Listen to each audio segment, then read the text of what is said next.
सतगुरु भगवान के चरणों में मेरा नमन। धरती पर विचर रहे सब संतों, बुद्धों, सिद्धों को मेरा नमन। आप सबको मेरा नमस्कार।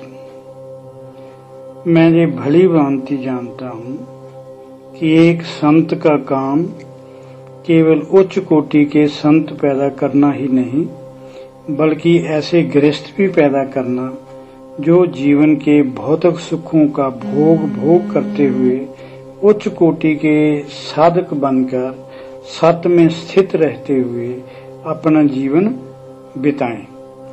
इससे गृहस्थ, ऐसे गृहस्थ जो जीवन में किसी भी समस्या या प्रतिकूल स्थिति के समय अपनी समता न खोएं, अपने को चिंतित न करें, अपने को बेचैन न करें और भौतिक सुविधाओं के सुख में ही संतुष्ट ना रहें। अपना आध्यात्मिक विकास का प्रयास सदा करते रहें। मेरे अपने सतगुरु भगवान से यही प्रार्थना है, यही कामना है। मुझे किसी प्रकार का भौतिक सुखों की जरूरत नहीं, ना ही मुझे राज सत्ता की जरूरत चाहिए। मुझे राज सत्ता भी नहीं चाहिए, ना ही मैं स्वर्ग व मोक्ष की कामना करता हूँ, परंतु मैं आपकी कृपा, आपकी प्रेरणा व आपके आशीर्वाद से मानवता का ज्ञान दूर करने का हमेशा प्रयास करता रहना चाहता हूँ। मैं ये अच्छी तरह जानता हूँ, मानव समाज में कुछ ऐसे लोग भी हैं जो बिना किसी कारण के दूसरों को हानि पहुंचाते हैं व तमाशबीन बनकर आनंदित होते हैं। कुछ ऐसे राक्षस वृत्ति के हैं जो अपने स्वार्थ के लिए दूसरों को हानि पहुंचाते हैं, दूसरों का नुकसान करते हैं और उनका जीवन बर्बाद करते हैं, समाज को नशे के रूप में जहर पिलाते हैं। कुछ ऐसे सामान्य पुरुष अपने स्वार्थ को मुख रखकर, कुछ ऐसे भी हैं जिनको मैं सामान्य पुरुष बोलता हूँ, अपने स्वार्थ को मुख रखकर परोपकारी होने का प्रदर्शन करते हैं। उनके परोपकार के पीछे अपना स्वार्थ छुपा होता है। लोगों की नजरों में धर्मात्मा बनकर अपना उल्लू सीधा करते हैं। हे सतगुरु भगवान, मुझे ऐसी शक्ति व ज्ञान प्रदान करें कि समाज में ऐसे पुरुष तैयार कर सकूं जो दूसरों के सुख के लिए अपना सब कुछ बलिदान कर सके और अपना सब प्रकार का अज्ञान खत्म कर सके। जिसने मनुष्य जीवन प्राप्त करके और सत्य को जानने की सामग्री होते हुए भी, या यूं कह लो सत्य तक पहुंचाने वाले गुरु होते हुए भी सत्य को नहीं पहचाना, सत्य को नहीं जाना, सत्य को अपने आचरण में नहीं अपनाया, उनका जीवन व्यर्थ। समाज सुधारकों व वानप्रस्थियों को समाज से भ्रष्टाचार, शोषण, अत्याचार, अन्याय, कुरीतियां, पाखंड, हिंसा, भ्रूण हत्या, अराजकता, आतंकवाद के विरुद्ध आवाज उठाते रहना चाहिए। हमेशा इनको खत्म करने के लिए प्रयास करते रहना चाहिए। मगर मैं ये अच्छी तरह जानता हूँ, संतों का एक ही काम है, अज्ञान को दूर करना। वह जब संत इसमें कामयाब हो जाएंगे, जब वह सब में सत्य के ज्ञान का दीपक जला देंगे, तब उपरोक्त सभी समस्याएं अपने आप खत्म हो जाएंगी। सबसे पहले साधना करने का अधिकारी बनाना है। और सबसे कठिन ये काम है, अधिकारी बनाना। क्या आप समझते हैं, झूठ फरेब करते हुए, भ्रष्ट तरीके से कमाए धन से जीवन यापन करते हुए, शोषण व अत्याचार करते हुए, चोरी व मिलावट करते हुए साधना करने के अधिकारी हो। चोरी की परिभाषा, टैक्स चोरी चोर का काम है, रिश्वत लेना चोर का काम है, झूठ बोलकर व्यापार करना चोर का काम है। चोरी समाज से छुपा तो लोगे, चोरी मेरे मित्रों समाज से तो छुपा लोगे, अपने भीतर बैठे प्रभु से नहीं छुपा सकते। चोरी से कमाए धन को दान के रूप में प्रभु को अर्पण करके दोष मुक्त नहीं हो सकते। वह न्याय करने वाला न्यायाधीश है, माफ करने वाला न्यायाधीश नहीं। मेरा कहने का भाव, संत ऐसा ज्ञान देते हैं जिसके जानने के बाद सब कुछ जाना हुआ हो जाता है। संपूर्ण सृष्टि के रहस्य का ज्ञान हो जाता है। फिर जानने के लिए, पढ़ने के लिए कुछ नहीं बचता। उस आत्म ज्ञान की बात करेंगे। शरीर में अलग रूप में व विश्व में परमात्मा के रूप में, हमारे शरीर में आत्मा के रूप में व पूरे विश्व में परमात्मा के रूप में जो विराजमान है, हम उसकी बात करेंगे। ये ब्रह्मांड जिस तत्व की अभिव्यक्ति है उसकी बात करेंगे। शरीर के वास्तविक स्वरूप की बात करेंगे जो मन, बुद्धि, अहंकार आदि से परे है। हम उनकी बात करेंगे जिनसे स्व का ज्ञान हो जाए, हमें अपना आपे का ज्ञान हो जाए और फिर भ्रांतियां मिट जाएं, जिस ज्ञान से सब प्रकार की भ्रांतियां मिट जाती हैं, अशांति मिट जाती है, हम साक्षी हो जाते हैं, हम दृष्टा हो जाते हैं और संसारिक बंधनों से पूरी तरह मुक्त होकर पूर्ण स्वतंत्र हो जाते हैं। सतगुरु जिनके अंदर लालसा है परमात्मा से एक होने की, उनके अंदर विवेक हो, वैराग हो व बोध हो, अगर नहीं है तो इसको पैदा करेगा सतगुरु।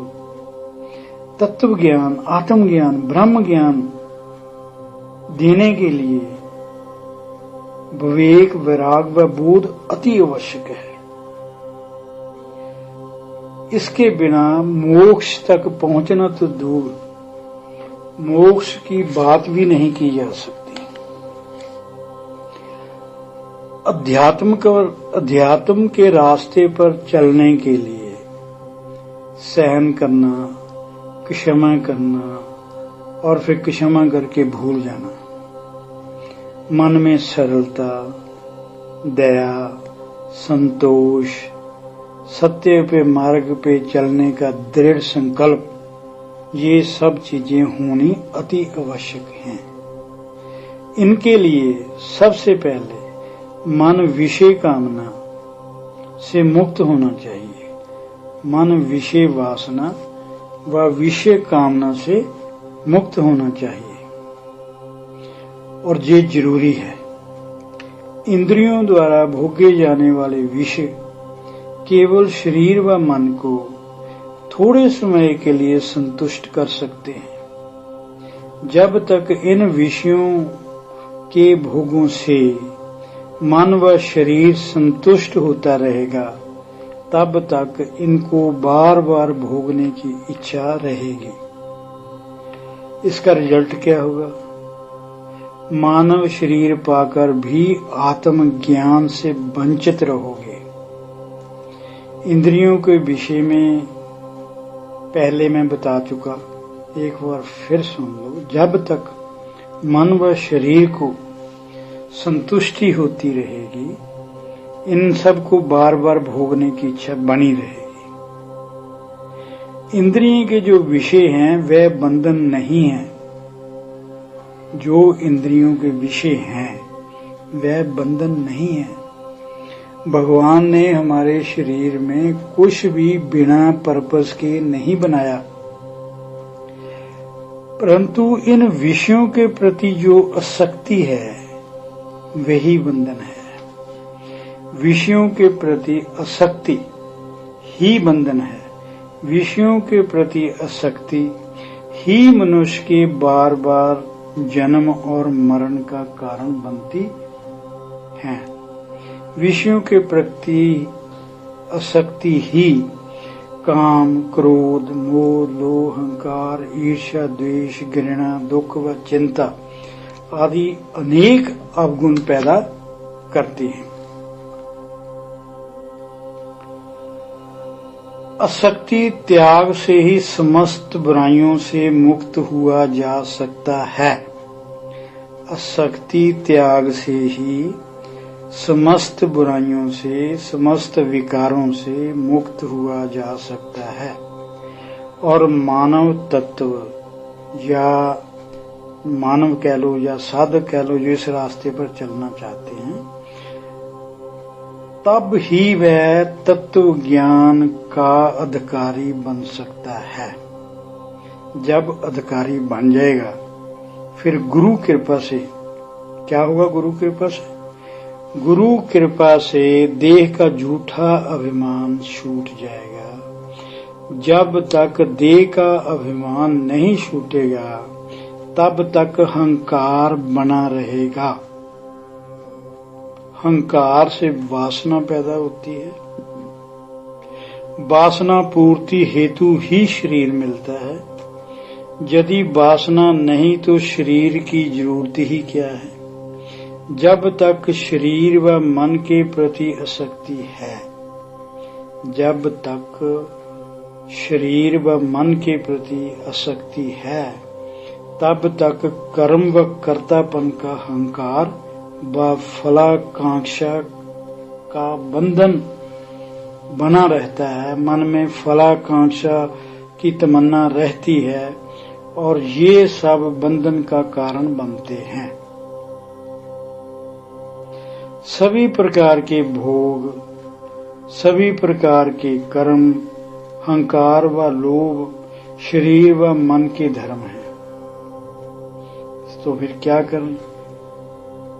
छोटी सी बात है, शरीर को आत्मा का ही विस्तार समझकर इससे संबंध तोड़ लो और हो जाओ मुक्त। मुक्ति का नुक्सा या जो रहस्य है वो कुछ कुछ गुप्त रखकर सब कुछ खोल दूंगा। भगवान ने मानव शरीर पृथ्वी, जल, अग्नि, वायु, अग्नि व आकाश से, पृथ्वी, जल, अग्नि, वायु व आकाश से बनाया व इसको क्रिया व चेतन शक्ति देने के लिए खुद इसमें विराजमान हो गया। जरा सोचो क्या चीज निकल जाती है इस शरीर में। तो जब आप इसको कहते हैं कि ये तो मर गया, अब इसको जला दो, कोई क्रिया नहीं फिर कर सकता। भगवान ने 5 तत्वों से शरीर बनाकर इसको क्रिया व चेतन शक्ति देने के लिए खुद इसमें विराजमान हो गया। इसलिए ये बात पूरी तरह समझ लो, मनुष्य शरीर मात्र नहीं, ये केवल चैतन्य आत्मा है।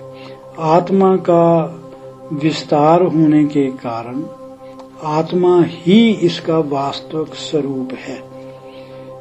जरा ध्यान से सोचो, जो इस शरीर का विकास है वो एक सर्टेन पीरियड तक होना है, 18 साल तक या 20 साल तक। इसका कद 5-6 फुट हो जाना है, उसके बाद इसकी ग्रोथ बंद है। इसको ही मेंटेन करना है।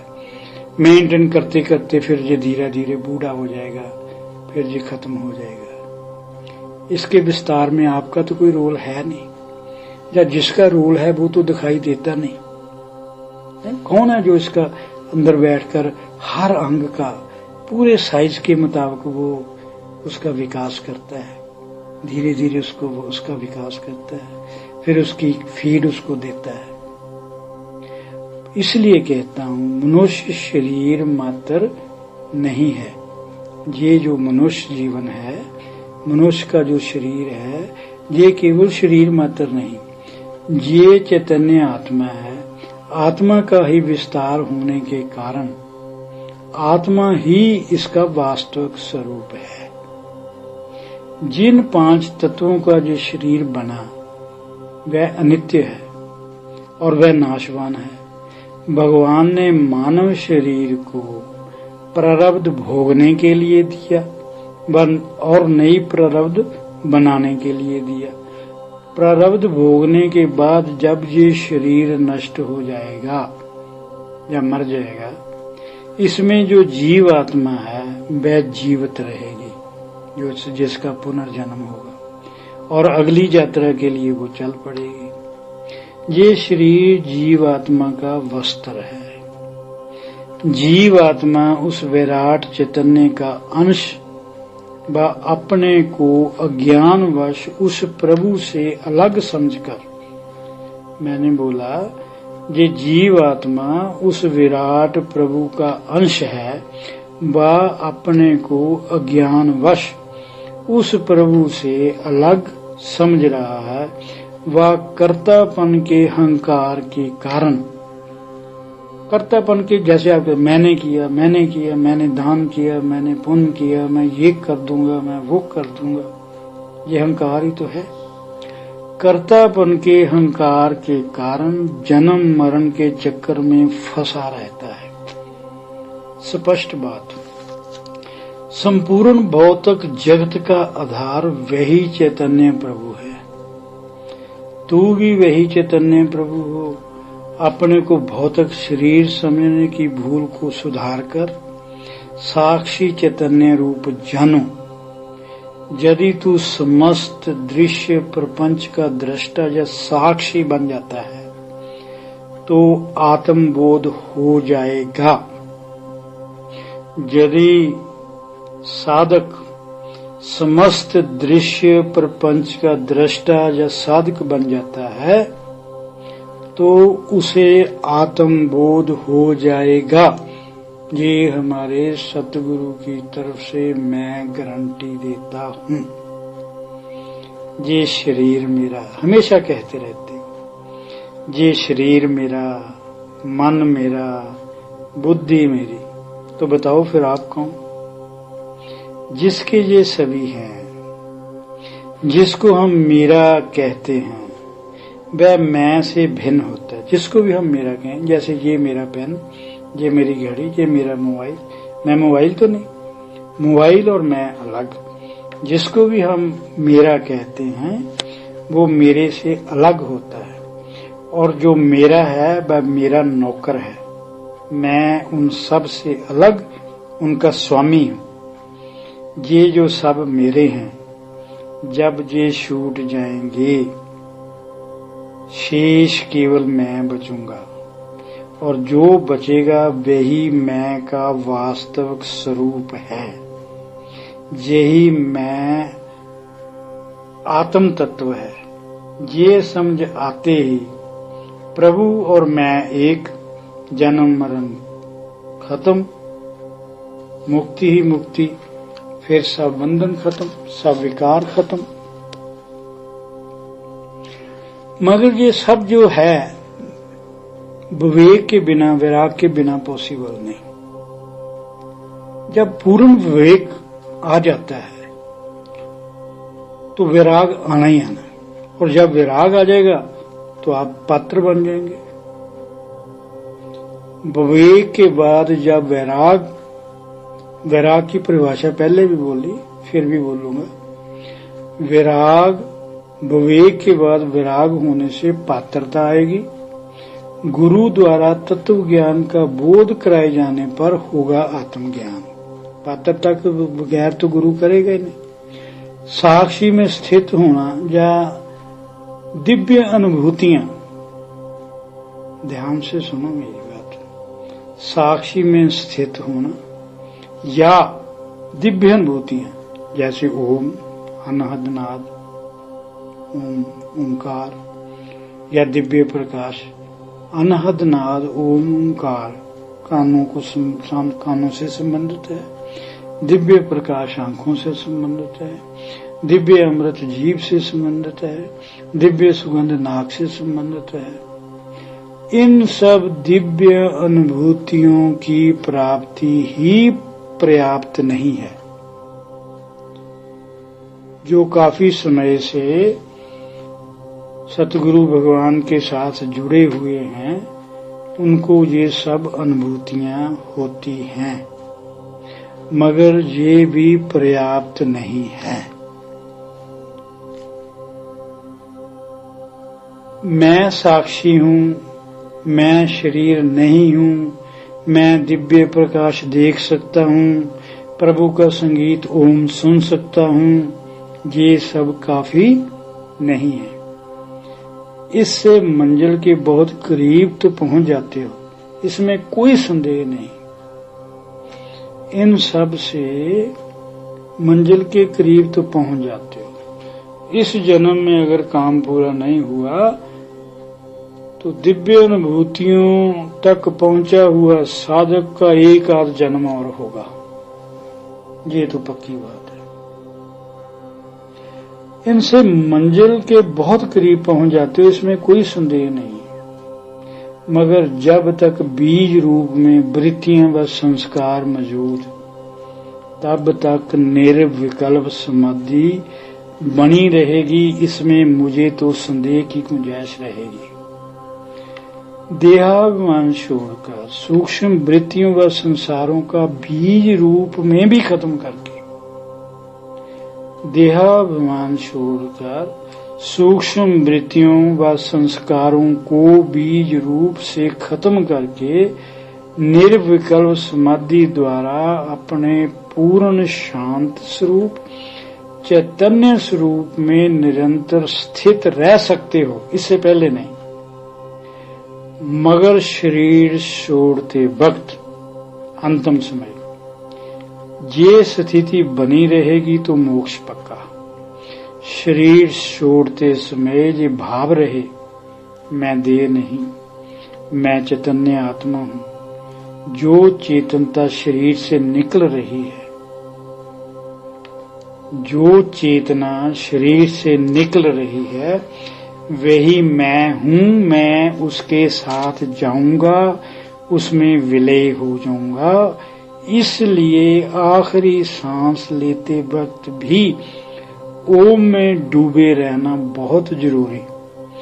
वृत्तियां तब उठने न पाए, इतना होश पूर्वक और चैतन्य रहना पड़ेगा कि कहीं कोई वृत्तियां न उठने पाए। बच्चों के प्रति मोह, परिवार वालों के प्रति मोह, जायदाद का क्या होगा।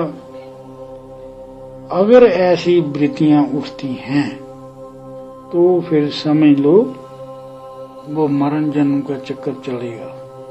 अगर वो नहीं उठती, आसक्ति उठने ना पाए अगर, तो मोक्ष पक्का। अगर अंतिम समय इस दिव्य अनुभूतियों में डूबे रहोगे तो मोक्ष पक्का, इसमें कोई संदेह की गुंजाइश नहीं है। मगर इसके पहले तो बहुत प्रैक्टिस करनी पड़ेगी ना। ये एक दिन में तो सब कुछ होगा नहीं। प्रैक्टिस तो यही करनी पड़ेगी। मैं शरीर नहीं, मैं आत्मा हूँ, जो चैतन्य है, जो साक्षी है, सब कुछ देख रहा है आपके भीतर भी। आपको कई बार परमात्मा ने बताया कि ये जो आपने पूरा वर्का पढ़ा, इसमें ये छूट गया, इसको फिर पढ़। आत्मा का कोई वर्ण नहीं, आत्मा का कोई धर्म नहीं। आत्मा न करता है, न भोगता है, न भोग्य है, वह असंग है, निराकार है, पूरे ब्रह्मांड का साक्षी है। ये मैंने ऐसे बोल दिया और आपके समझ में आ गया, ऐसा नहीं हो सकता। तो कैसे होगा? इस शरीर में मन ही बंधन और मन ही मोक्ष का कारण है। इस शरीर में मन ही बंधन, मन ही मोक्ष का कारण है। हर प्राणी का मन विषयों से भरा है। अगर कोई कहता है कि मैं तो विषयों से खाली हूं तो वह झूठ बोलता है। हर प्राणी का मन विषयों से भरा है। जब तक मन विषयों से मुख मोड़ नहीं लेता, विषयों के प्रति आसक्ति नहीं आ जाती, तब तक मन विकारों से भरा रहेगा। देखो, नोट करते जाओ मेरी बातें। मन ही शांति, मन ही अशांति का कारण है। मन ही दुख, मन ही सुख का कारण है। अधर्म, धर्म, सुख, दया, दुष्टता, हिंसा, अहिंसा, प्रेम, नफरत, सत्य, असत्य, ये मन के धर्म है। जब तक मन विकारों से भरा रहेगा, तब तक किसी भी पद्धति की साधना कर लो। मेरा चैलेंज है आपको, और जो भी आपको इस फील्ड में गाइड कर रहे हैं उनको भी मेरा चैलेंज है। जब तक मन विकारों से भरा रहेगा, तब तक किसी भी पद्धति की आराधना, साधना, उपासना कर लो, उसका फल साक्षात्कार में नहीं निकलेगा। उसका फल आत्मज्ञान के रूप में नहीं निकलेगा।